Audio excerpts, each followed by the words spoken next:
CBN Professional.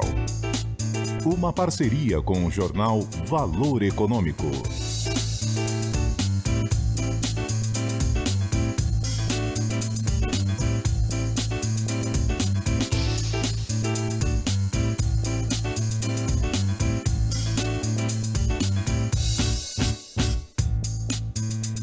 Olá, eu sou Juliana Prado da CBN. Olá, eu sou Estela Campos, editora de carreira do jornal Valor Econômico.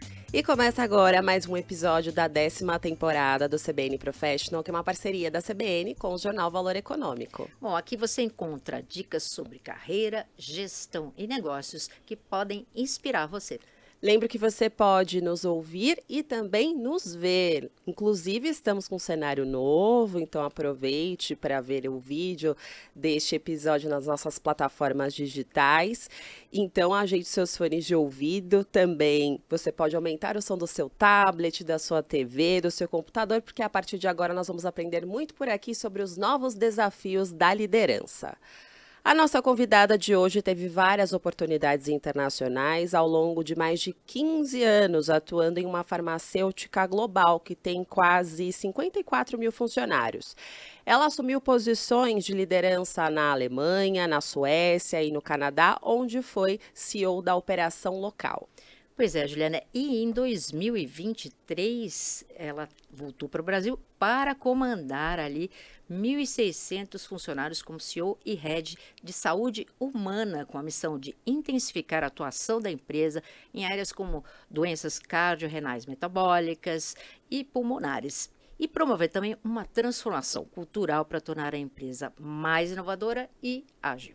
Antes, a nossa convidada teve passagens por outras farmacêuticas, como a Roche e a MSD, mas ela também trabalhou na Textron Fastening Systems, que é uma indústria que atende o setor automobilístico. Bom, ela é formada em engenharia de produção pela UFSCar. Ela tem um MBA em marketing pela USP, com uma formação em liderança também pela Universidade de Duke, né? E ela ainda é vice-presidente do Conselho da Interpharma e compõe a diretoria da Sinduspharma e da Câmara Brasil-Alemanha. Dado o devido spoiler aqui, a Estela e eu vamos conversar a partir de agora com a Andrea Sambati, que é CEO e Head de Saúde Humana da Boehringer Ingelheim no Brasil. Andrea, muito obrigada por aceitar nosso convite, seja muito bem-vinda. Eu que agradeço, Juliana e Estela, é um prazer enorme, uma honra, na verdade, estar aqui com vocês hoje. Muito obrigada. Andrea, você tem uma carreira longa no setor farmacêutico, como a gente contou aqui no começo desse episódio, mas você também é formada em engenharia de produção e a sua trajetória profissional começou em uma indústria bem diferente, né? Atendendo a empresas do setor automobilístico. Como é que foi esse começo aí de carreira? Eu acho que primeiro foi a decisão de fazer engenharia de produção, né? Eu acho que quando você não é uma coisa muito comum das mulheres, né? Não é, e foi uma dúvida. Acho que é difícil quando você tem 17, 18 anos escolher o que você vai fazer, né? Mas eu sempre adorei conversar no domingo à tarde com meu pai, ele era um empreendedor, e ver essas estratégias. Então, eu fiquei na dúvida, engenharia, adorava matemática ou administração. E eu acabei encontrando na engenharia de produção um mix aí que abre uma janela muito grande de possíveis atuações, né? Administração com engenharia. Uhum. E quando eu me formei, eu tive essa oportunidade de ir para a área automobilística, né? Para a Textron. E foi muito legal porque eu tive a oportunidade de passar por diversos setores. Na verdade, eu nunca trabalhei em produção, apesar de ter feito engenharia de produção. Mas acho que o que a engenharia de produção te ensina é resolver problemas, ajudar a pensar. Então, isso acabou me ajudando muito em todas essas áreas que eu trabalhei. E na Textron eu entrei como estagiária primeiro, trainee, então eu pude trabalhar desde finanças, account management, depois eu fui ser gerente de logística com 25 anos, com um time de 30 pessoas. Isso foi assim, eu acho que o primeiro grande desafio profissional aí. E uma mulher, a primeira gerente de uma empresa de 4 mil funcionários, mulher, né, com um time de 30 pessoas, onde eu tinha pessoas que já tinham 25 anos de empresa e eu tinha 25 anos de idade, né? Então foi um primeiro grande desafio. Aí. E como é que foi que você decidiu essa transição aí para o setor farmacêutico, né? Que você trabalhou em várias empresas, né, antes da Boehringer, e o que te atraiu nessa área? A oportunidade de entrada foi, eu comecei a fazer um MBA na USP e tinham várias pessoas, na verdade, da indústria farmacêutica. E era um MBA em marketing, e a indústria farmacêutica é bastante forte, né, na área de marketing também. Eu falei, interessante. Né? E teve uma oportunidade que eu falei, fizeram para mim. Eles estavam procurando uma pessoa de fora da indústria, o que não é tão comum. Normalmente a gente contrata pessoas com experiências na indústria farmacêutica, mas eles queriam uma pessoa nova, jovem, que não fosse da indústria farmacêutica, que pudesse trazer uma outra visão. Eles estavam procurando uma pessoa que já tivesse um MBA e que já tivesse experiência de liderança. Eu falei, não, uma posição super interessante. Na Merck Sharp & Dohme, que eu trabalharia 6 meses como representante no campo, então para realmente ter essa experiência na área de vendas, 6 meses na área de marketing e 6 meses no headquarters, na matriz nos Estados Unidos. Então achei muito interessante a oportunidade e por isso que eu acabei entrando pela Merck na indústria farmacêutica. E fiquei, na verdade, porque eu me apaixonei. E a gente pode conversar mais um pouquinho sobre isso, na indústria de pesquisa, desenvolvimento e o impacto que a gente tem nos pacientes, mas, na verdade, na sociedade, de uma maneira geral. Né? Você entrou na Boehringer em 2009 para liderar a área de marketing de oncologia e um ano depois você já teve a oportunidade para ir para a Alemanha, né? Trabalhar no marketing de novos produtos. O que você acha, Andréa, que fez você se destacar em relativamente pouco tempo, né, na empresa, a ponto de ser escolhida para esse cargo? A Boehringer estava entrando na área de oncologia e eu tinha uma grande experiência na área de oncologia, vindo da Roche, né, na área de oncologia. E acho que o profissional brasileiro, eu acho que o que me destacou foi, além do conhecimento do negócio, a visão estratégica, a agilidade e acho que até a empatia também faz muita diferença. Então, com esse trabalho junto com o time da Alemanha, trabalhando muito próximo deles, né, que eles me convidaram para ir para a Alemanha, participar de um processo, na verdade, primeiro, né, eu participei do processo, fui escolhida e acabei indo para a Alemanha, que foi talvez... Mas você já tinha, né, como você falou antes, você já tinha ido para os Estados Unidos, né, pela primeira vez, quer dizer, você tinha uma certa experiência já internacional ali, isso contou pontos? No final, eu não fui para os Estados Unidos, porque eu fiquei grávida no meu primeiro filho, olha só. E acho que são sempre escolhas, até para ir para a Alemanha, é o momento certo na minha vida pessoal, né, da minha família e profissional. Então, você sempre tem que ter eu sempre tenho esse equilíbrio. Vai ser interessante para minha família?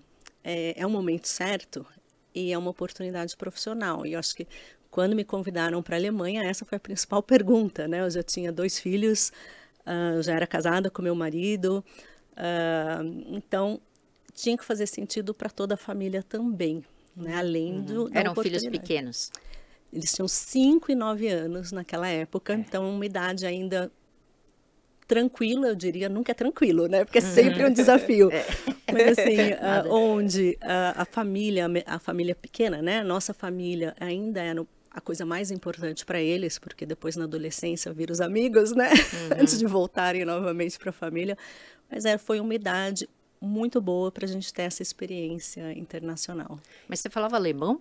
Não. E ainda não fala, para falar a verdade. Me viro. Falo um pouquinho, né? Mas como eu ia liderar um time global, a minha responsabilidade foi de trazer um produto de uma fase clínica inicial, fase 2, né? Para o lançamento global. Então, eu pude trabalhar desse produto bem do comecinho até ter esse lançamento global. Meu time era muito internacional. Eu tive a oportunidade de contratar o meu time, era um time realmente multicultural. Eu tinha alemão, mas eu tinha muitas pessoas da América Latina, da Grécia, Espanha, então realmente era um time bastante diverso.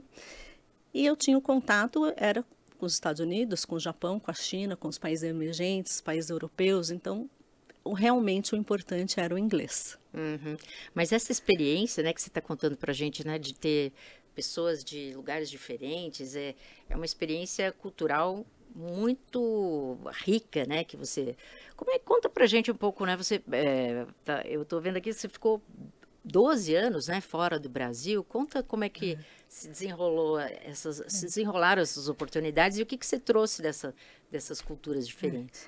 Eu acho que é uma oportunidade incrível de você trabalhar com pessoas que são muito diferentes, né? E é uma oportunidade de adaptabilidade, porque você tem que se adaptar, né, à cultura que você está entrando, sem deixar a sua autenticidade. Então, eu vou sempre continuar sendo Andréia, trazendo a minha empatia, trazendo o meu sorriso, mas eu tenho que me adaptar, né? E são culturas muito diferentes. A minha primeira experiência, que foi na Alemanha, é uma cultura em muitos pontos quase que oposta à cultura brasileira, né? Então, você se adaptar, você entender e até valorizar, tem muitas coisas muito legais, né, na outra cultura. Você começa a ter essa possibilidade de ver, por exemplo, planejamento alemão é fantástico, né? A precisão, a assertividade, que no começo pode ser muito difícil pela cultura que a gente tem no Brasil, mas tem um valor enorme nessa assertividade de você... O feedback direto. O feedback direto, você ter a coragem de ter essas conversas difíceis, e não é pessoal, é o trabalho, né? Porque no final nós temos o mesmo propósito. Então é muito legal você ter essa experiência. E acho que a Alemanha foi a cultura que foi mais diferente da minha cultura, né? Da nossa cultura aqui no Brasil.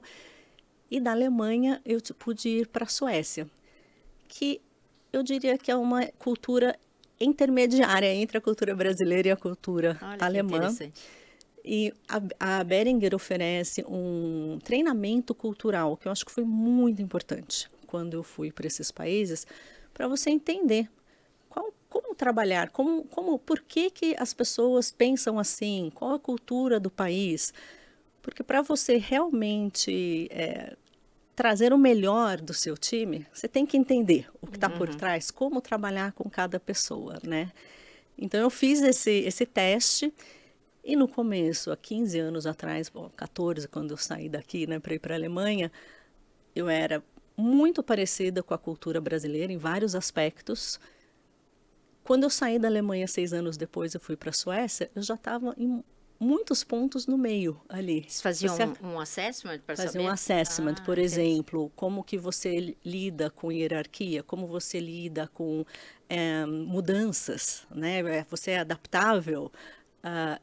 Então, isso foi muito interessante de ver que a Suécia já é um país que é bem equilibrado culturalmente, né? E esse assessment é assim, para entender se o executivo está preparado para assumir um posto naquele país. Poderia não rolar ou não? Esse assessment, na verdade, é opcional, que a empresa oferece, e é depois que você já foi escolhido. É muito mais para te preparar.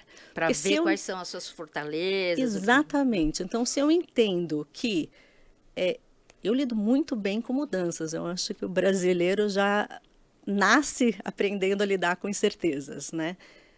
E na Alemanha não, é muito difícil você trocar, tem um planejamento, é muito difícil, ou era, né? Hoje em dia todo mundo tem que se adaptar, mas há 14 anos atrás é difícil você trocar. Como que eu vou trabalhar com o meu time? Porque a gente tem que trabalhar também com imprevistos, com mudanças. O mundo hoje não está mais como era há 50 anos atrás, eu diria, que dá para planejar tudo, né? Você tem que planejar, mas você tem que ser adaptável, você tem que ter agilidade para mudar os seus planos conforme o que acontece no mercado. Não, e hoje em dia, né, com esse cenário que muda a cada segundo, né, é uma habilidade muito mais requisitada até, né? Exatamente, cada dia mais importante, né? Então, era muito interessante esse assessment, né, e entender a cultura do país, porque ajuda muito você, tanto profissionalmente como pessoalmente, porque eu tinha que dar um suporte para minha família também, para os meus filhos que estavam indo para uma nova escola, para o meu marido também. Então, é uma adaptação também pessoal da nova cultura. E depois você foi para o Canadá? Depois da Suécia, nós fomos para o Canadá. Foi uma experiência fantástica. E como também. É que é o Canadá? Porque você já contou da Suécia, a cultura do canadense. O Canadá, ele é um país que mais de 30% são imigrantes de primeira ou segunda geração. Então, é um país culturalmente muito aberto e que é muito fácil a adaptação. Acho que é o país dos todos que eu morei de mais fácil adaptação, porque a cultura já está acostumada a ter diferentes culturas, né, dos imigrantes. E é um país, eu falo que o canadense é muito legal, né, é muito aberto, e realmente é, mas não só legal e aberto, mas eles são realmente muito inovadores, comprometidos. Então, é um país que eu amei trabalhar. E dessas experiências, Andréia, quais foram os seus principais erros e acertos, fazendo um balanço aí? E o que que você trouxe aí dessas vivências para o seu trabalho aqui no Brasil? Eu acho que começar pelos erros, né? Principalmente na primeira mudança, é fácil falar da adaptabilidade, mas não é tão fácil assim no dia a dia, né? Eu fui para lá com 36 anos, você já teve muitas experiências, e as suas experiências acabam formando quem você é hoje, né? Então, você entender, a Alemanha era um país, quando eu trabalhei lá, bastante hierárquico. E a primeira vez que eu estava trabalhando também na matriz, né? Entender todos esses stakeholders, né? Esse gerenciamento não é uma coisa simples. E no país você acaba tomando decisões muito mais rápidas, muito mais ágeis. E quando você está na matriz trabalhando, esse alinhamento com todos os stakeholders é muito importante, muito necessário, né? E às vezes as decisões não são tão rápidas quanto eu gostaria, e isso acaba frustrando muito, porque você se sente às vezes impotente, né? Eu cheguei a me perguntar, o que eu estou fazendo aqui? Mas tem que ter persistência. Então, o aprendizado, né, para mim nisso foi é um esforço às vezes gigante para dar um passinho. Só que esse passinho, o impacto que você tem globalmente é muito grande. Então, assim, nunca desistir. Acho que a resiliência, né, de você estar num país com uma cultura diferente da sua, onde esses alinhamentos são necessários, importantíssimos, e a agilidade não é tão rápida quanto você gostaria, lidar com essas frustrações, entender que você precisa ter essa persistência, essa resiliência, e o impacto que você vai ter pode ser muito maior. Então, na Alemanha eu estava lançando um produto para uma área de uma doença rara pulmonar, que não tinha alternativas, né, boas para o paciente. Então, o impacto que você traz com isso é assim, você está modificando a vida de milhares de pessoas. Então, todo esse esforço, toda essa resiliência no final, vale muito a pena. Então, isso que uma das coisas que eu aprendi é essa agilidade de mudar e ter essa resiliência, firmeza, determinação. Mas você falou uma coisa interessante, né? Porque o trabalhar na matriz, né? É diferente, né? É e diferente. Você imagina que é muito mais observado pelas pessoas que importam ali né? no grupo e tal. Você sentia essa pressão também de estar ali muito mais... você falou, é mais difícil de você, né, tomar decisões, porque, né, você tem toda uma hierarquia que você tem que conhecer, o jogo político ali muito mais sério, porque você está no coração da empresa. Mas você sentia essa pressão de ser mais observada? Como é que você lidava com isso? Você tem muito mais exposição, sem dúvida, né? Porque você está indo para o board fazer as apresentações, e não só na matriz, mas assim, nos principais países. Então, hoje os Estados Unidos é 50% das vendas da empresa. Então, você está tendo que liderar, sem ser um reporte direto seu, um lançamento nos Estados Unidos, por exemplo, né? Então, você está com toda essa exposição, tanto na matriz como na liderança sênior do maior país que a gente tinha para lançamento desse produto. Então, sim, a exposição sim, mas eu vejo, na verdade, de uma maneira positiva isso. É um desafio, só que é uma super oportunidade. É uma oportunidade de desses líderes entenderem por que isso é tão importante, por que a gente precisa investir nesse produto para fazer um lançamento, para que o produto chegue para o paciente. Então, assim, essa exposição traz, no meu ver, essa oportunidade incrível do trabalho e também profissionalmente, porque o seu perfil, a sua liderança acaba tendo muita exposição, né, e visibilidade. Né? André, em 2023, você assumiu o comando aqui da Behringer, aqui no Brasil. O que foi mais desafiador nesse retorno, agora como CEO, né? E você falou que na Alemanha você estava um pouco mais brasileira, e depois você estava meio termo. E aí, como é que foi voltar para o Brasil? Você teve que se readaptar? Eu digo que eu amei. Parecia que eu nunca tinha saído. Eu amo a cultura brasileira. Eu acho que é uma cultura que tem muita paixão, muita determinação, muita força de vontade. É uma cultura que realmente se linka com o nosso propósito de companhia, de transformar vidas por gerações. Que as pessoas realmente dão o seu melhor, assim, tem essa paixão, né, pelo que faz e de muita colaboração. Então, assim, no dia 1 aqui, era como se eu nunca tivesse saído, para falar a verdade. E eu estava preocupada, porque muitas pessoas que moraram fora me falaram que é muito mais difícil você voltar para o seu próprio país, porque a gente costuma guardar só as coisas boas, né? Aquelas lembranças, e a gente esquece os desafios dos nossos países. Mas para mim não foi. Então eu estava preocupada, como vai ser essa readaptação, né?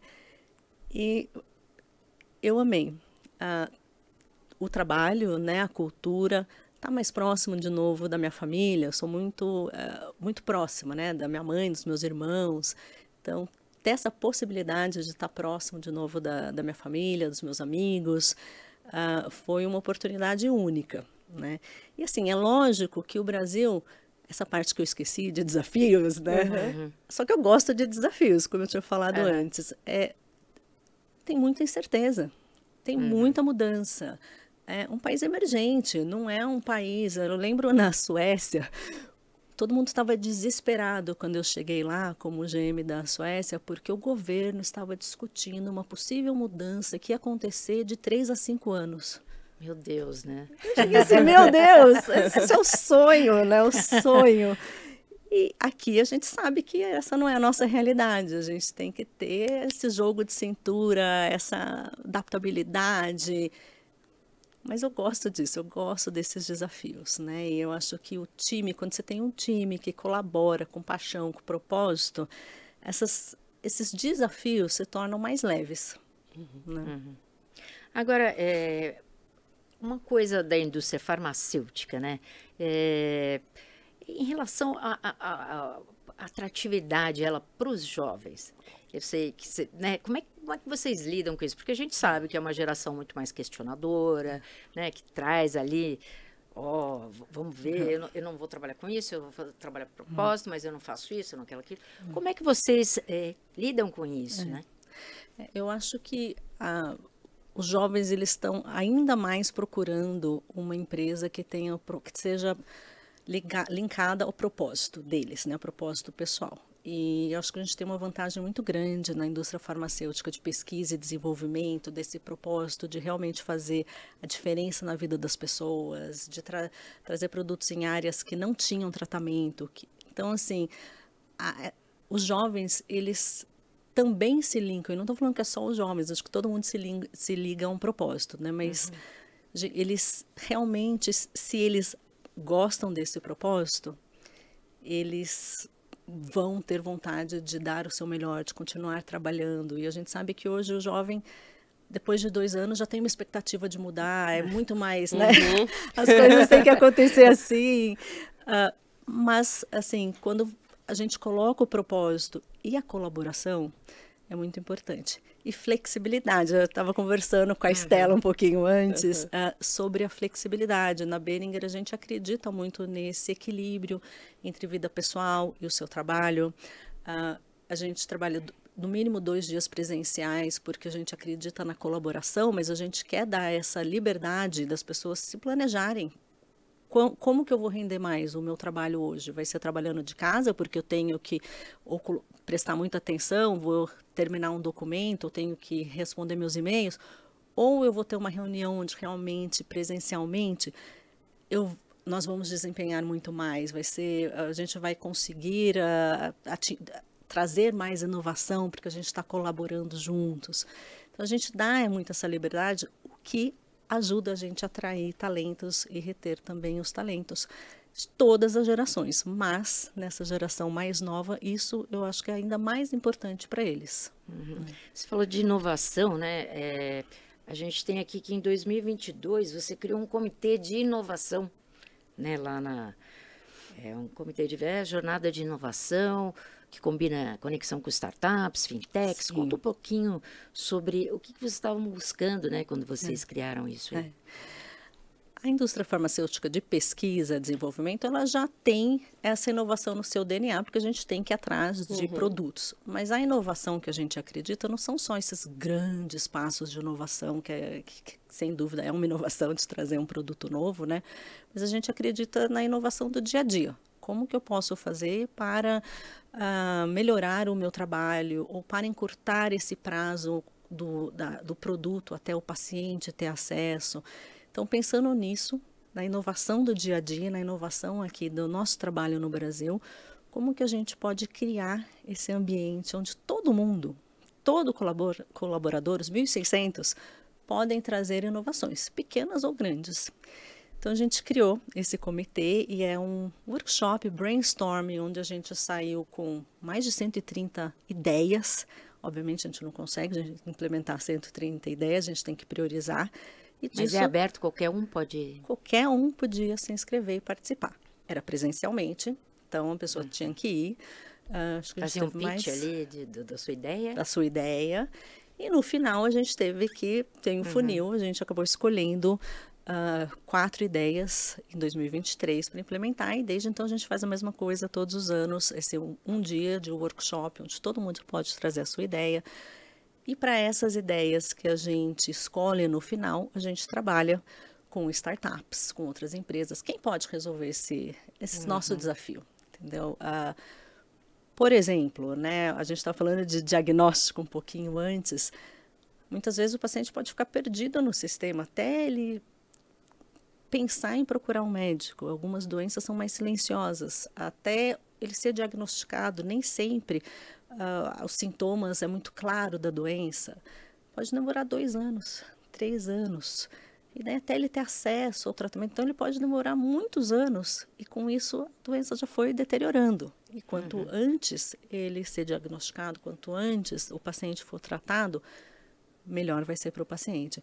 Então, esse é um exemplo como a gente busca soluções, ideias para ajudar o paciente a ter o melhor cuidado que ele pode ter, né? E daí não é sozinhos, nós acreditamos muito em parcerias com o governo, parcerias com outras empresas também, para encurtar ou tirar os obstáculos, vamos dizer assim, do paciente até o acesso ao melhor tratamento que ele pode ter.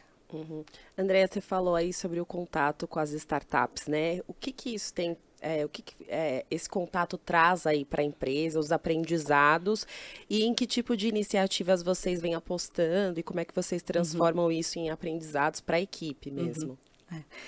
Então, nesses exemplos, né, que o funil de quatro atividades ou programas que a gente escolheu, então a gente foi atrás de algumas startups. A gente tem uma fábrica aqui em Paulínia, em São Paulo, né? A gente produz um dos nossos produtos, NexGard, que é de saúde animal. A gente exporta para o mundo todo. Então, a gente tinha, por exemplo, como que a gente pode evitar contaminação cruzada dentro da fábrica ou falsificação de produto, né? E com isso a gente vai atrás dessas startups, quem pode nos ajudar nisso. E o que traz? Primeiro traz uma visão mais ampla, porque a gente não tem todas as soluções. E normalmente essas startups, eles são empresas muito menores, empresas que têm uma agilidade ainda maior, né? E traz essas ideias que ampliam a nossa visão. Então, para o time que está, é o time que está mais próximo, que trouxe a ideia, que vai trabalhar junto com essa empresa, né, com essa startup. E eu acho que isso, primeiro, traz novas oportunidades que muitas vezes a gente desconhecia até, traz oportunidades de trabalhar com profissionais que pensam diferente, pensam fora da caixa, né? E eu acho que isso incentiva ainda mais essa inovação que a gente está querendo trazer, a agilidade que a gente quer ter também dentro da companhia. E o tempo, né, de implementação de uma ideia, né, a partir de que se dá na mão de uma startup, ele acelera muito, né? Muito. E o que a gente fez nesses casos, a gente fez pilotos. Então, a gente não vai construir o projeto inteiro, esperar 1 ano, 2 anos, até lá, para daí implementar e ver, não, a gente podia ter mudado isso, né? Então, trabalhar com essas startups dá a oportunidade de fazer projetos pilotos rápidos, que você implementa e você já vai fazendo a mudança, corrigindo. Né? E daí, deu certo? Deu, vamos ampliar.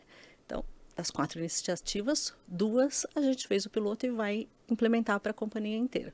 As outras 2 a gente está avaliando e talvez não continue. E está tudo certo, porque o importante na inovação é essa experimentação. Né? E se você quer de verdade inovar, você não pode esperar que 100% vai dar certo, porque senão não é inovação, né? Então, assim, isso também é muito interessante de trabalhar com essas startups, fazer esses projetos rápidos, pilotos, para depois a gente poder ampliar. Bom, aqui a Behringer, ela tem 57% de mulheres no painel gerencial. Eu sei que você, né, fala bastante sobre isso. Eu queria que você contasse um pouquinho para a gente, porque é um percentual alto, quais medidas aí que você considera assim, essenciais para a gente manter essa equidade? O que vocês fizeram para aumentar essa presença feminina aí no seu corpo gerencial? Eu tenho um super orgulho, né? Eu sei. 57% dos cargos de liderança serem ocupados por mulheres e da alta liderança, que é a minha posição e a posição dos meus diretores, 50% também são mulheres, que está assim, muito acima da indústria farmacêutica. O último censo da indústria farmacêutica era 35%, que já é acima do mercado geral no Brasil, né?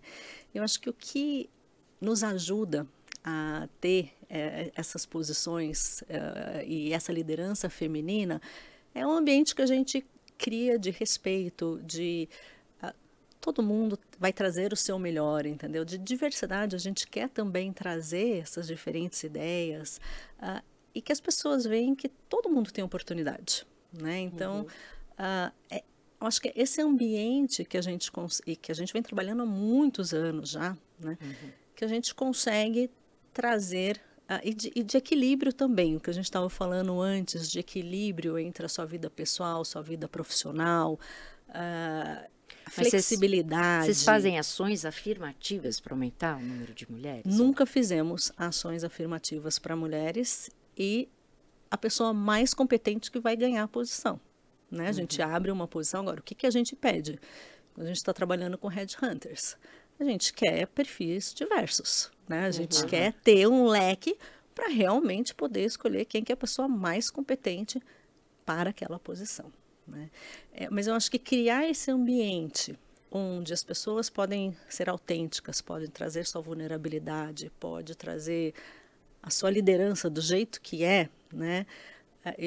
E essa flexibilidade também, esse equilíbrio entre vida pessoal e profissional, que eu acho que tem tanta atratividade para isso. E eu acho que uma coisa puxa a outra. Ver uma mulher na presidência, modelo, né? Ver diretoras, mulheres, eu acho que já começa a criar em outras mulheres também. É possível equilibrar, nunca é fácil equilibrar, né? Sua vida pessoal, seus filhos, marido, você mesma. Mas isso é em todos os níveis da organização. Se você é apaixonado por aquilo que você faz, eu me lembro quando eu era estagiária, né? Eu não vou trabalhar menos ou mais dependendo da minha posição. Eu trabalho, dou meu 120%, 150% para tudo que eu faço com paixão. E acho que as pessoas veem isso, que é possível você equilibrar, independente da posição, e eu acho que isso também começa a incentivar. Fluxo, né? Que aí quem está entrando já vê que tem gente ali, né, nos maiores cargos. Eu acho que esse é um equilíbrio natural, né, que começa a surgir. Natural. Eu fiquei, assim, surpresa, na verdade, quando fui anunciada aqui no Brasil, com a quantidade de mensagens que eu recebi de mulheres falando, nossa, que inspiração, que legal ver uma mulher, a primeira mulher e a primeira brasileira a ocupar essa posição, né, de presidente da Behringer do Brasil. E é legal ver isso, como que isso realmente inspira, e para pessoas que talvez nunca pensaram nessa possibilidade, começam a ver como uma possibilidade. Né? Tem uma iniciativa bem interessante e importante na Behringer, sobre um programa de mentoria exclusivo para funcionários negros e pardos, né? 38% dos estagiários efetivados desde 2019 são negros. Queria saber qual que é a importância disso para você e qual que é a meta para esse público nos próximos anos. Eu acho, trazer essa diversidade, trazer essas experiências diferentes é muito importante para a empresa, porque a gente já viu vários estudos que assim, um time que tem essa diversidade de experiências aumenta a performance. Um time que é igualzinho pode chegar mais rápido, mas nunca vai ser um time de alta performance. Mas para mim, pessoalmente, é muito importante, porque eu acho que a gente está fazendo uma diferença também na sociedade. Né? E não só trazer pessoas diversas, então eu acho super legal que hoje 38% dos estagiários que entram, a gente já tem negros ou pardos, mas também como que a gente ajuda essas pessoas a continuarem se desenvolvendo na empresa, né? A gente tem, eu não vou falar que são metas, mas a gente tem ambições, né? Ambições de aumentar a liderança também negra e parda, aumentar o número de funcionários que a gente tem, trazer mais perto do que a gente vê na sociedade hoje. Né? Então, a gente não tem metas para isso, porque no final, a pessoa mais competente para aquela posição é que vai ocupar aquela posição. Né? Até porque, se você colocar uma pessoa, isso é o que eu acredito, tá?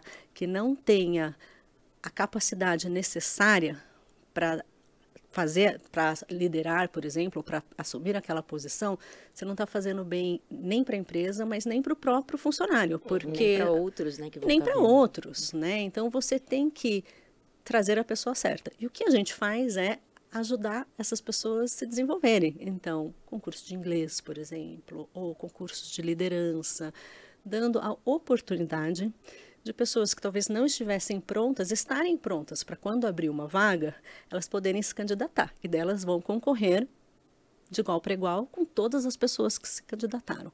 Mas como que a gente dá essa oportunidade? Né? Então é assim que a gente acredita e trabalha na Behringer. Agora, como é que você vê, André, esse novo momento aí que veio com o Trump, com todas esse recuo de várias empresas, né, em relação a questões de diversidade e tal? Como é que você vê essa movimentação que vem ocorrendo? Eu acho que isso não muda dentro da Behringer o que a gente acredita. A gente acredita que pessoas com experiências diversas, com backgrounds diversos, fazem um time muito melhor. Né? Então, eu acho que isso não muda. E você criar um ambiente de respeito, independente do que for, do sexo, da cor, etc., que todos tenham oportunidade de se sentirem respeitados, de se sentirem que têm a mesma oportunidade de crescimento, eu acho que é tão arraigado e tão firme que eu não vejo isso hoje para a Behringer como um problema. Mas eu vejo que pode ser um problema globalmente, em outras empresas que não têm uma cultura já tão forte, tão enraizada, que valorize, na verdade, né, pessoas com diferentes backgrounds, experiências, etc. É o que a gente tem ouvido bastante assim, né, que de alguma maneira, aquelas empresas que, enfim, tinham ações que eram, né, mais para mostrar para fora do que interna, por uma questão, né, de acreditarem mesmo, essas aí estão saindo muito, né, dessa história, porque não era uma coisa genuína, né, assim. Acredito muito nisso. Então, eu acredito que se é uma coisa genuína e que você tem já essa cultura, não vai mudar. Não vai mudar.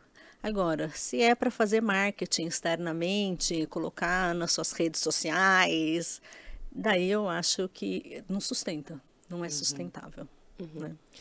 Andréia, para fechar aqui, antes da gente ir para o quadro de dicas, olhando aí a sua trajetória que você contou um pouquinho, o que você considera a sua maior conquista? Uma maior conquista? Nossa, e daí eu vou colocar duas coisas, né? Profissionalmente, que é o que a gente está conversando aqui.